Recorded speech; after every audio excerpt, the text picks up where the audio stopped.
Noong unang Oktubre 2025 muling nagtakda ng hangganan si Pangulong Vladimir Putin ng Russia sa digmaan sa Ukraine. Sinabi niya na kung magpapadala ang United States ng Tomahawk missiles sa Ukraine, masisira ang ugnayan ng United States at Russia na nabuo sa taon.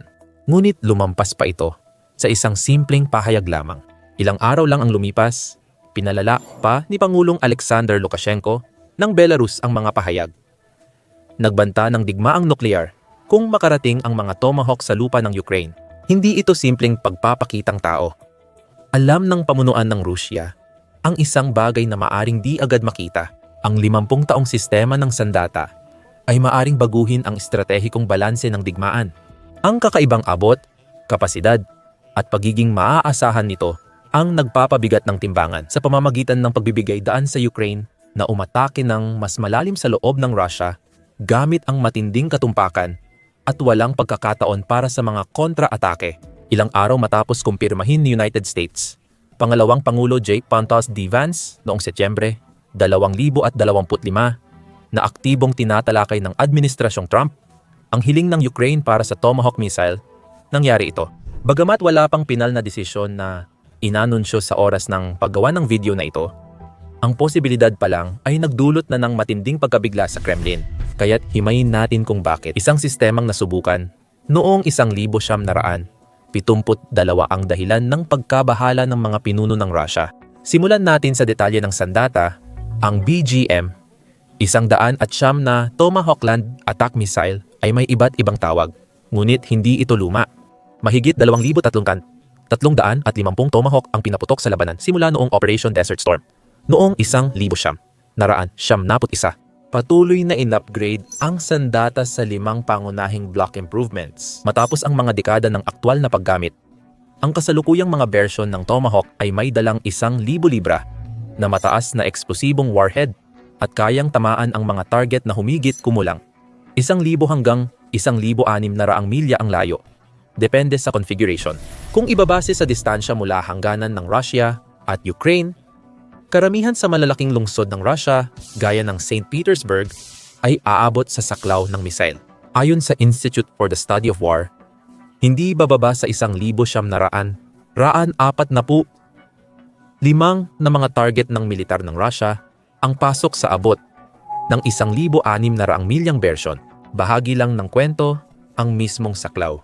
Kinatatakutan ang Tomahawk dahil sa advanced nitong guidance system, pagsasama ng Global Positioning System Inertial Navigation, Terrain Contour Matching, at Digital Scene Matching Area Correlation. Dahil dito, kayang lumipad ng misil ng 100 talampakan mula sa lupa at sundan ng anyo nito para makaiwas sa radar. Ipinapakita ng mga pagsubok at detalye ng sistema ng paggabay ng misil na 10 metrong circular error. Probable lang ito. Kalahati ng mga misil ay tatama sa loob ng 30 talampakang radius ng target.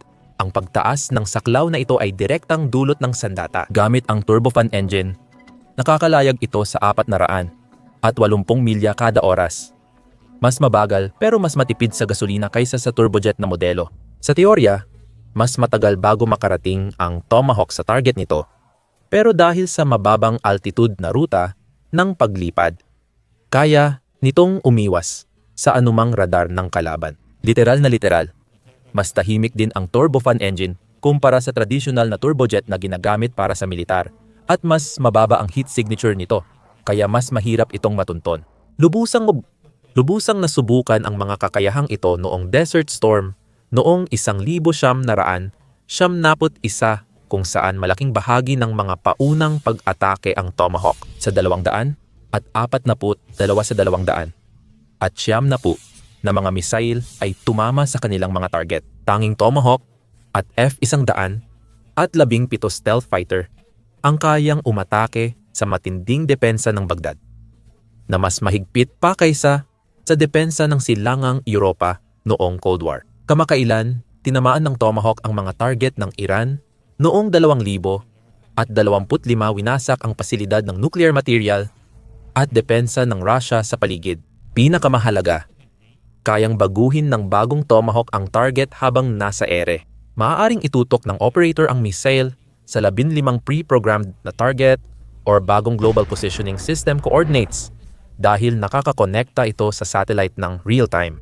Nakakapagpadala rin ito ng larawan ng pinsala mula sa labanan. Kaya madaling masuri ng mga commander ang bisa ng pag-atake at maiayos ang mga susunod na opensiba.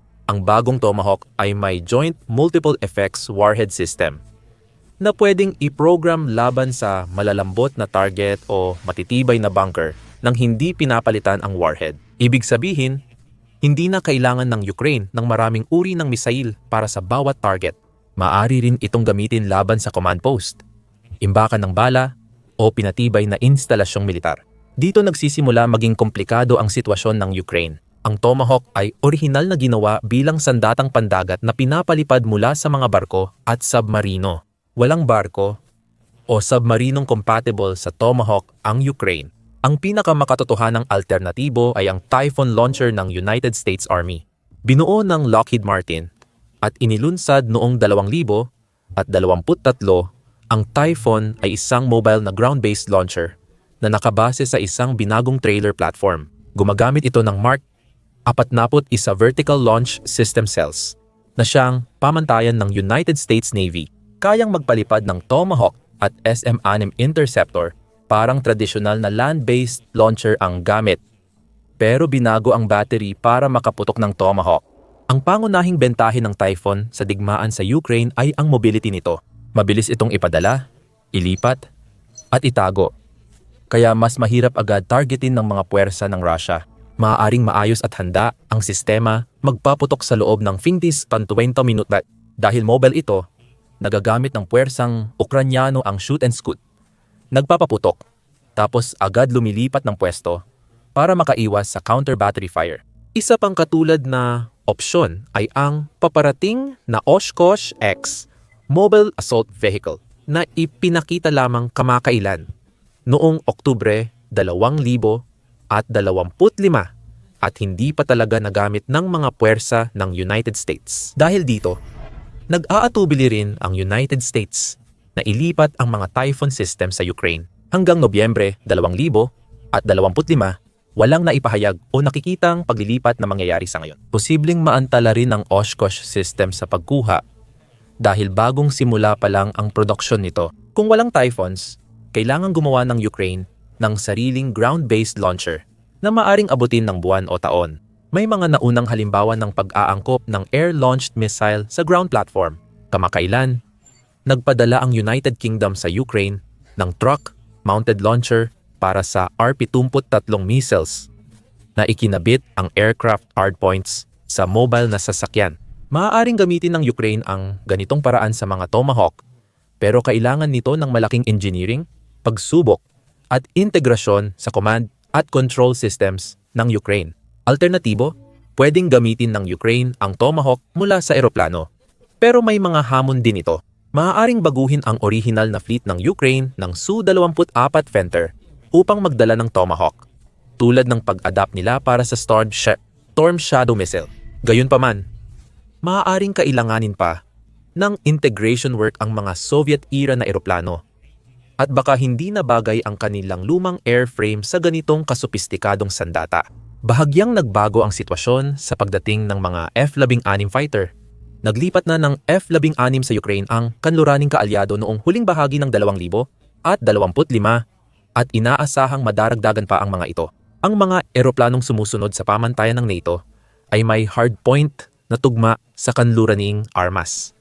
Kaya posibleng madali ang integrasyon ng Tomahawk kahit hindi pa ito napag-uusapan ngayon. Sa kabuuan, ang paggamit ng Tomahawk sa ibang paraan ng paglulunsad ay nananatiling theoretical lang. Pero may isa pang komplikasyon. Umaasa ang mga Tomahawk sa external na intelihensya at target na datos para sa bisa. Kahit kayang gumana ng mga misil mag-isa pag nailunsad, kailangan pa rin ng masusing pagpaplano bago ang misyon para sa epektibong paggamit, gaya ng pagmamapa ng lupain, larawan ng target, at pagtatasa ng banta.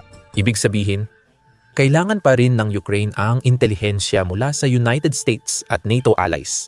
Umatras ang United States sa pagbibigay ng intelihensya sa Ukraine kapag nagbanta ang Russia na palalain ang labanan o naniniwala si Trump na mapapaikli nito ang digmaan. Bagamat ilang araw lang ang blockade, Maaaring maulit ito, lalo na kung tutuparin ni Putin ang banta niyang palalain ang sitwasyon bilang sagot sa paglipat ng Tomahawk sa Ukraine, kahit pa kasama o hindi ang launcher. Ang pagsalig sa intelihensya at teknolohiya ng NATO ay maihahambing sa sariling industriya ng drone ng Ukraine, na nakabuo ng maraming matagumpay na drone para sa maikli at mahabang distansya. Sabi ng mga gumagawa sa Ukraine, kaya nilang gumawa ng hanggang 8 milyong drone taon-taon, pero mas konserbatibong estimate ay 4 na milyon ng iba't ibang klase sa unang bahagi ng 2025. Para malaman kung mababago nga ng Tomahawk ang estratehiya ng Ukraine, dapat ihambing ito sa mga long-range strike system na meron na sila. Trend kasalukuyan, gumagamit ang Ukraine ng precision strike system mula sa kanluran. Ginagamit ang MGM, 140 ATACMS mula Estados Unidos at Storm Shadow mula United Kingdom at Pransya. Pareho silang epektibo, pero may malalaking limitasyon. Ang mga misail ng ATACMS ay may pinakamalayo na abot na humigit kumulang 190 milya. Tumpak ang mga ito at may 500 libra na ulo ng pampasabog. Pero nililimitahan ng Ukraine ang pagtama sa mga target na malapit lang sa linya ng labanan o kaunti sa loob ng Russia. Nagamit ng Ukraine ang ATACMS laban sa imbakan ng bala, punong himpilan at depensa sa himpapawid. Ngunit hindi nito naaabot ang malalayong estratehikong target sa loob ng Russia. Pinapahaba rin ng Storm Shadow missile ang abot ng Ukraine na may saklaw na halos 150 milya. Ang Storm Shadow ay cruise missile na inilulunsad mula sa ere. At tulad ng Tomahawk, gumagamit ito ng terrain-following flight profiles at sopistikadong guidance system. Bagamat mas maliit ang saklaw, kaya ng Su-24 na artipisyal itong palawigin sa paglapit sa harapan, na posibleng magdagdag ng ilang milya. Pinapataas pa rin nito ang panganib sa eroplanong tumatanggap nito. Binabago ng 1,000 milyang saklaw ng Tomahawk ang mga posibleng target. Maaaring tamaan ng Tomahawk mula gitnang Ukraine ang mga airbase sa Voronezh, command bunker sa Rostov-on-Don, mga imbakan ng bala sa kanlurang Russia, at pasilidad sa Moscow. Mahalaga, maaari nilang bantaang ang Shahed Drone Factory sa Yelabuga, Tatarstan, na gumagawa ng libu-libong kamikaze drone para sa pag-atake sa mga lungsod ng Ukraine. Nabanggit na rin, nakabuo ang Ukraine ng kahangahangang kakayahan sa malalayong pag-atake gamit ang drones na kayang maglakbay ng malayo. Noong 2024 at 2025, tinarget ng mga drone ng Ukraine ang mga target mahigit 600 milya sa loob ng Russia, tulad ng refinery, base ng himpapawid, at mga pasilidad pang industriya. Ang rurok ng mga operasyong ito ay ang Operation Spiderweb, na isinagawa noong Hunyo ng 2025. Nagpuslit ang espesyal na puwersa ng Ukraine ng 120 drone sa Russia gamit ang mga truck at ipinamahagi sa 5 base ng himpapawid. Ang Belaya Air Base sa silangang Siberia, ang pinakamalayong target, ay nasa 2,800 milya mula sa hangganan ng Ukraine. Pagdating sa pwesto, inactivate ang mga drone at ginamit ang mobile network para sa kamikaze na atake sa mga nakaparadang eroplano. Nasira ng operasyon ang 41 strategic bombers, kabilang ang mga hindi mapapalitang 200 at 75 at 200 at 22 M3 na halos ikalimang bahagi ng nuclear bomber fleet ng Russia. Ipinakita ng pag-atake na kaya nang tamaan ng Ukraine ang mga target na mas malayo kaysa abot ng Tomahawk. Bakit mahalaga ang mga Tomahawk?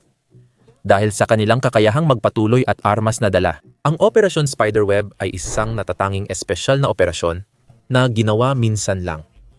Nangangailangan ng buwan ng pagpaplano, malawakang paglusot, at malaking panganib. Karaniwan, ang long-range drone ng Ukraine ay may warhead na 100 hanggang 100 at 50 libra sapat para sirain ang eroplano o magsimula ng sunog sa imbakan ng gasolina. Ngunit hindi kayang gibain ang matitibay na estruktura. Ang Tomahawk ay pwedeng paulit-ulit iputok mula Ukraine. May mabigat na warhead na kayang tumagos sa matibay na konkreto at makasira ng mga nakatagong command center. Imbes na umasa sa lihim na mobile network para sa nabigasyon, pwedeng magsagawa ang Ukraine ng malawakang Tomahawk attack mula sa ligtas na lugar. na kayang lampasan ang air defenses sa dami o pagiging hindi pansin. Mahalaga rin ang usaping pang-ekonomiya. Bagamat di isinasa publiko ang eksaktong halaga. Tinatayang nasa 2 milyon bawat Tomahawk missile, ang mga sopistikadong long-range drone ng Ukraine ay malamang na nagkakahalaga ng ilang daang libong dolyar bawat isa. Ngunit nangangailangan ito ng masusing pagpaplano at malawak na suporta ng infrastruktura para sa mga misyon na malalim ang pagpasok. Nagbibigay ang mga Tomahawk ng mas diretsong opsyon sa pag-atake, kahit mas mahal, at hindi umaasa sa infiltration network o lihim na operasyon. Marahil ang pinakamahalaga, bibigyan ng Tomahawk ang Ukraine ng kakayahang magsagawa ng mga pag-atake na sensitibo sa oras laban sa mga target na mabilis mawala. Kapag na-detect ng Western intelligence ang mahalagang target gaya ng mobile command post o bumibisitang opisyal, kaya ng Ukraine maglunsad ng Tomahawk sa ilang oras, imbes na gumugol ng linggo sa pagposisyon ng mga drone para sa paglusot. May kabilang panig ang digmaan at maaaring pahinain ng mga Tomahawk ang kakayahan ng Russia na kontrolin ang bilis at inisyatiba. Tiwala ang Russia sa S-400 Triumph para sa malawakang depensa sa himpapawid at sa Panzer Point defense system para protektahan ang mahahalagang lugar. Kapag nakuha ng Ukraine ang Tomahawk, mapipilitan pumili ang Russia. Maari nitong panatilihin ang kasalukuyang mga posisyon ng depensa malapit sa mga frontline at mga okupadong teritoryo at tanggapin ang panganib ng mga pag-atake ng Tomahawk. Maaaring umatras ito papasok ng Russia para protektahan ang mahahalagang base militar o sentro ng populasyon na magdudulot ng depensa na maaaring pasukin ng mga eroplano at drone ng Ukraine. Naipakita ng puwersa ng Ukraine ang malaking tagumpay sa paghina ng air defense ng Russia dahil sa sunod-sunod na atake. Ayon sa military intelligence, nawalan ang Russia ng halos 24 na mahalagang air defense radar at 17 command node hanggang 2,024. Nasira o nawasak ng mga pag-atake ng Ukraine gamit ang kasalukuyang sandata ang maraming S-400 na baterya command post at launcher. Paunti-unti nang nauubos ang advanced na option ng Russia laban sa Tomahawk missile. Tomahawk missile? At alam ito ni Putin, kaya naman agresibo ang kanilang mga kilos para pigilan ang paglilipat. Sunod, nagkaroon ng mga pag-atake sa imbakan ng bala noong 2024 at 2025 na nagpapakitang kayang tukuyin at sirain ng Ukraine ang mahahalagang estratehikong target. Kayang tamaan ng Ukraine ang 11 pangunahing imbakan ng bala ng Russia, kabilang ang pinakamalaki na may 10,000 tonelada ng bala at espesyal na missile para sa air defense system. Dahil sa Tomahawk, lalakas at bibilis ang mga pag-atake ng Ukraine. Hindi lang sa imbakan ng bala, kundi pati sa mga riles, supply convoy, at pasilidad na nagpapalakas sa makinarya ng digmaan ng Russia. Sa huli, ang dagdag na abot ay ang pinakamahalagang bahagi ng usapan. Isipin ang pabrika ng Shahed drones sa Yelabuga. Mahalaga ang pasilidad na ito sa estratehiya ng Russia sa digmaan, gumagawa ng libu-libong murang kamikaze drone para atakihin ang mga lungsod at infrastruktura ng Ukraine. Naaabot ito ng Ukraine sa ngayon, ngunit sa pamamagitan lang ng komplikadong espesyal na operasyon tulad ng long-range drone. Isang bugso ng Tomahawk ay maaaring magdulot ng malaking pinsala sa pasilidad na ito at magpahina sa kakayahan ng Russia sa malapitang labanan. Nandyan pa rin ang infrastruktura ng langis at gas. Patuloy na umaasa ang ekonomiya ng Russia sa pag-export ng petrolyo kahit may parusa. Ang drone attacks ng Ukraine ay nagdulot ng 20% pagbaba sa kapasidad ng oil processing. Dahil maliit ang karga ng mga drone, kailangan nilang ulit-ulitin ang pag-atake gamit ang marami para magtagumpay. Ang mas malalaking warhead ng Tomahawk ay magdudulot ng malawakang pinsala sa isang atake lang. Maaaring tumigil ang operasyon ng mga refinery ng buwan, hindi lang araw. Pwede rin nilang targetin ang mga refinery at pipeline na malayo sa hangganan na maaaring maputol ang kakayahan ng Rusya maglipat ng langis mula malayong silangan papuntang kanluran. Dahil sa lahat ng ito, hindi pa rin tiyak ang hinaharap. Hindi pa rin sigurado kung gaano kaepektibo magagamit ng Ukraine ang mga nailipat na Tomahawk. Una, hindi pa sigurado kung ilang misil ang ipadadala ng United States sa Ukraine, kahit may tinatayang 4,000 na nakaimbak sa United States. Dahil dito, hindi rin malinaw kung gaano kaepektibo ang guidance at navigation systems ng Tomahawk kapag mas malalim na sa teritoryo ng Russia, pati na rin kung gaano sila kadaling mapatumba ng depensa ng Russia. Di tiyak kung ilang Tomahawk ang kailangan ng Ukraine para wasakin ang isang posting militar o compound ng Russia. Kaugnay ito ng gastos sa pagbili.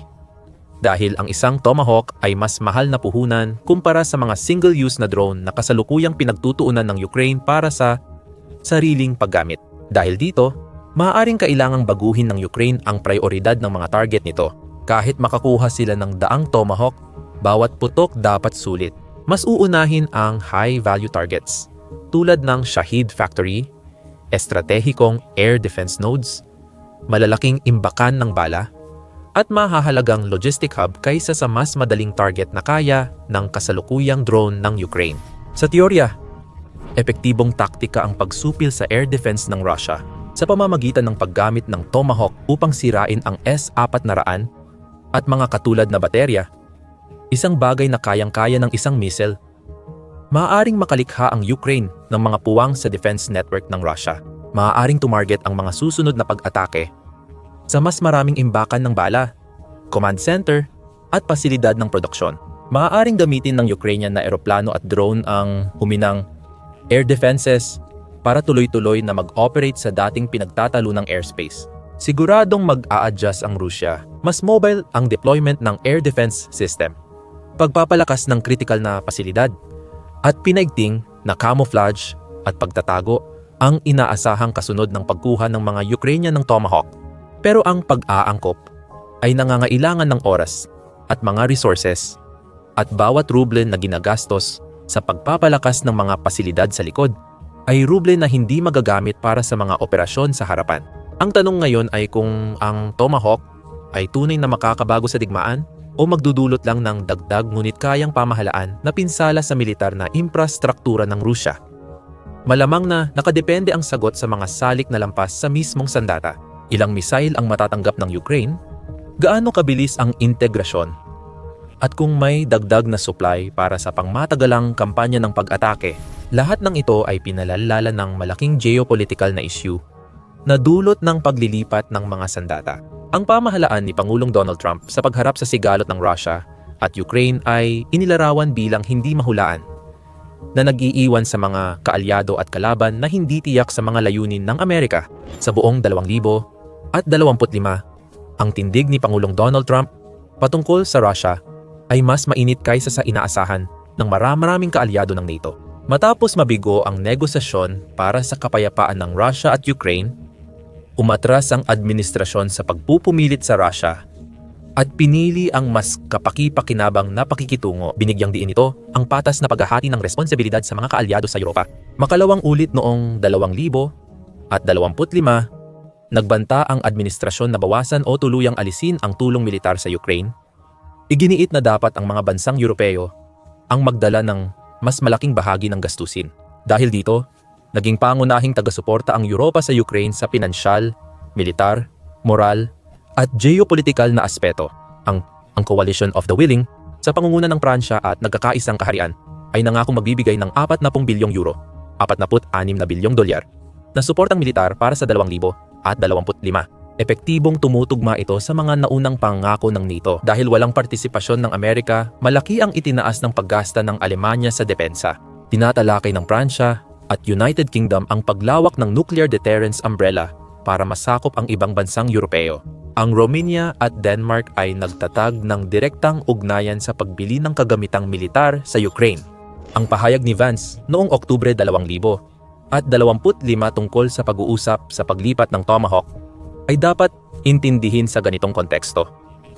Wala pang tiyak na pangako ang administrasyon at kinikilala lang na may mga usapan dahil sa pattern ni Trump ng paggamit ng armas bilang negotiating leverage. Maaaring senyales lang ito kay Putin, hindi totoong alok para sa Ukraine. Si Trump ay nagbigay ng malabong pahayag tungkol sa mga Tomahawk. Sa isang panayam, tinanong niya si Putin, "Okay lang ba sa'yo kung magbigay ako ng ilang libong Tomahawk sa mga kalaban mo?" Bago niya banggitin na hindi niya gusto ang ideyang iyon.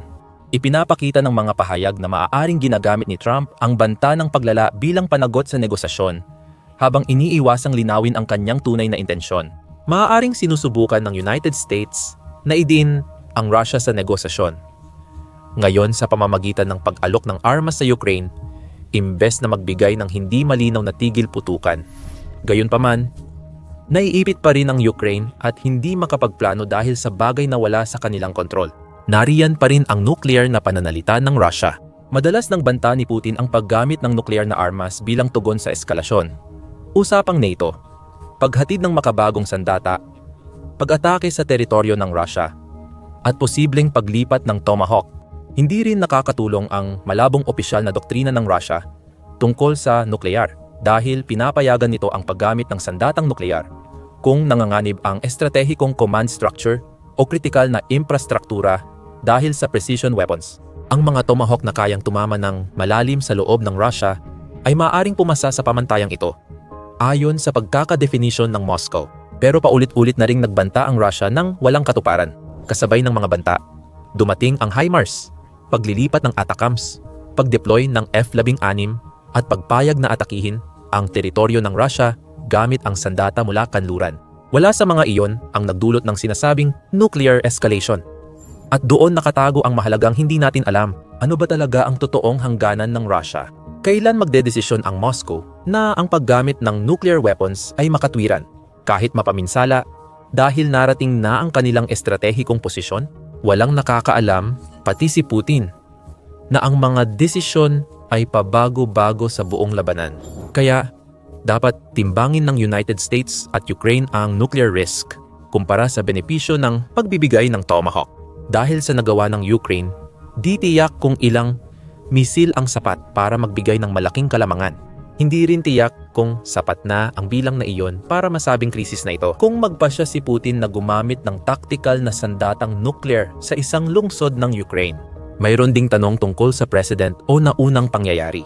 Karaniwan, maingat ang Estados Unidos sa pagkalat ng kanilang pinakasopistikadong sandata para mapanatili ang kontrol at maiwasan ang pagiging normal ng ganitong paglilipat. Ang pagbibigay ng Tomahawk, isang epektibong deep strike system, sa Ukraine ay magtatakda ng president sa paglilipat ng strategic na sandata sa mga hindi kaalyado na kasalukuyang nakikibahagi sa aktibong labanan laban sa mga nuklear na kapangyarihan. Tatanggalin din nito ang hadlang sa China na magbigay ng ganitong sistema sa mga kalaban ng Amerika sa hinaharap o sa Rusya sa kasalukuyang digmaan.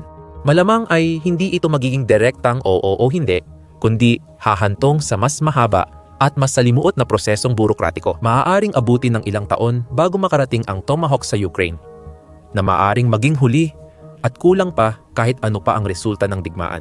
Habang may kawalang katiyakan, maaaring igiit ng Rusya ang kanilang pangunguna. Sa sandaling magkaroon ang Ukraine ng kapani-paniwalang kakayahan sa malalim na pag-atake sa malawakang antas, magbabago ang buong operasyonal na kalkulasyon ng Rusya. Iyan ang tunay na kinatatakutan ng Kremlin, hindi ang particular na missile na magdadala ng pagbabagong iyon. Salamat sa panonood ngayon. Para maintindihan kung paano na-develop ng Ukraine ang sariling long-range strike programs bilang alternatibo sa Western systems, panoorin ang aming pagsusuri sa inobasyon ng drone ng Ukraine. At para manatiling updated sa mga pinakabagong kaganapan sa digmaan at pandaigdigang geopolitics, mag-subscribe sa The Military Show para sa araw-araw na mga video.